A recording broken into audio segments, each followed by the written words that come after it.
Boss ಎಲ್ಲರಿಗೂ ನಮಸ್ಕಾರ. Rahul cricket 360 ಚಾನಲ್ಗೆ ವೆಲ್ಕಮ್. ಈ ವಿಡಿಯೋದಲ್ಲಿ ವಿಶೇಷತೆ ಅಂದರೆ RCBಯ 3 ಕಂಟಕಗಳು ಶುರು ಆಗಿಬಿಟ್ಟಿದ್ದಾವೆ. ಇವಾಗ ಇನ್ನು ಮ್ಯಾಚ್ ಕೂಡ ಸ್ಟಾರ್ಟ್ ಆಗಿಲ್ಲ, ಆಲ್ರೆಡಿ 3 ಕಂಟಕ RCBಗೆ ಬೆನ್ನತ್ಬಿಟ್ಟಿದ್ದಾವೆ.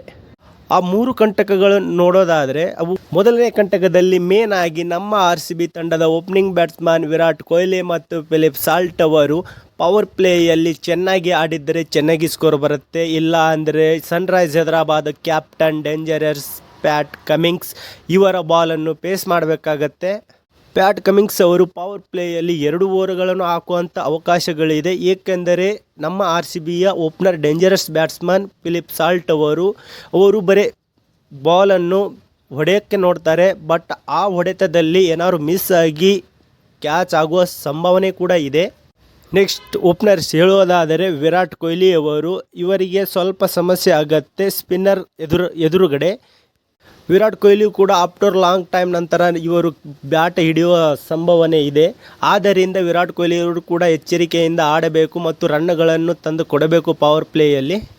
ಇದು RCBಯ ಮೊದಲನೆಯ ಕಂಟಕವಾಗಿದೆ. ಬಾಸು ಎರಡನೇ ಕಂಟಕ ನೋಡೋದಾದರೆ ಅದು ಎರಡನೇ ಕಂಟಕವು ಕೂಡ ನಮ್ಮ RCBಗೆ ಕೂಡ ಬಿದ್ದಿದೆ. ಅದು ಎರಡನೇ ಕಂಟಕ ಡೇಂಜರಸ್ ಬೌಲರ್ಸ್. ನಾವು 2025ರ IPL ಟ್ರೋಫಿ ಗೆಲ್ಲಕ್ಕೆ ಮೂಲ ಕಾರಣ ಅವರೇ ಕೂಡ ಆಗಿದ್ದಾರೆ. ಜಾಸ್ ಹಜಲ್ವುಡ್ ಆಗಿದ್ದಾರೆ. ನಮಗೆ ಇನ್ಫಾರ್ಮೇಷನ್ ಬಂದಿರೋ ಪ್ರಕಾರ ಮೊದಲನೇ ಮ್ಯಾಚ್ ಅವರು ಆಡೋದಿಲ್ಲ ಅಂತ ಇನ್ಫಾರ್ಮೇಷನ್ ಬಂದಿದೆ. ಅದು ಕಾರಣ ಅವರಿಗೆ ಇಂಜುರೀಸ್ ಆಗಿದೆ. ಆದ ಕಾರಣ ಅವರು ಮೊದಲನೇ ಮ್ಯಾಚ್ ಆಡಲು ಅವರಿಗೆ ಕಷ್ಟವಾಗುತ್ತಿದೆ. ಆದ್ದರಿಂದ ಎಲ್ಲ RCB ಫ್ಯಾಮಿಲೀಸ್ಗಳಿಗೆ ಪ್ರಾಬ್ಲಮ್ ಉಂಟಾಗ್ತಾ ಇದೆ ಮತ್ತು ಟೆನ್ಷನ್ ಕೂಡ ಆಗ್ತಾ ಇದೆ. ಮೊದಲನೇ ಮ್ಯಾಚ್ ಎರಡನೇ ಕಂಟಕ ಇದು ಆಗಬಹುದು ಅಂತೂ ಕೂಡ ಫ್ಯಾನ್ಸ್ ಬೇಡಿಕೆ ಆಗಿದೆ. ಎಲ್ಲ RCB ಅಭಿಮಾನಿಗಳು ಕೂಡ ಕೇಳ್ತಾ ಇದ್ದಾರೆ ಜಾಸ್ ಹಜಲ್ವುಡ್ ಮೊದಲನೇ ಮ್ಯಾಚ್ ಆಡ್ತಾರೆ ಇಲ್ಲ ಅಂತ. ಆದರೆ ನನಗೆ ಬಂದಿರೋ ಪ್ರಕಾರ ಮೊದಲನೇ ಮ್ಯಾಚ್ ಅವರು ಆಡೋದಿಲ್ಲ. ನಂತರ ಒಂದು 5-6 ಮ್ಯಾಚ್ ಬಿಟ್ಟು ಅವರು ಬಂದು ಪಾಲ್ಗೊಳ್ಳಲಿದ್ದಾರೆ ಅಂತ ನನಗೂ ಕೂಡ ಮಾಹಿತಿ ಬಂದಿದೆ.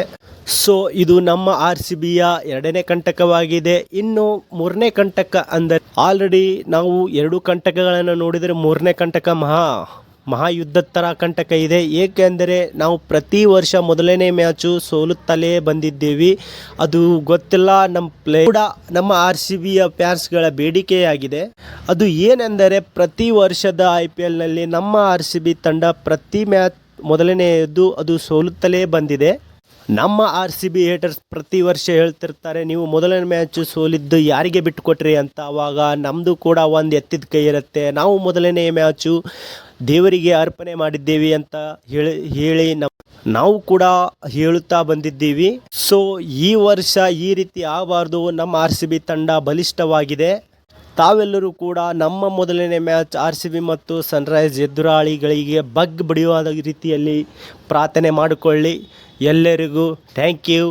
ನೀವು ಕೂಡ ರಾಯಲ್ ಚಾಲೆಂಜರ್ಸ್ ಅಭಿಮಾನಿಗಳಾಗಿದ್ದರೆ ಈ ಚಾನಲನ್ನು ಬೆಳೆಸಿ ಸಪೋರ್ಟ್ ಮಾಡಿ, ಸಬ್ಸ್ಕ್ರೈಬ್ ಮಾಡಿಕೊಳ್ಳಿ ಮತ್ತು ಕಮೆಂಟ್ ಮಾಡಿ, ಶೇರ್ ಮಾಡಿ. ಜೈ RCB.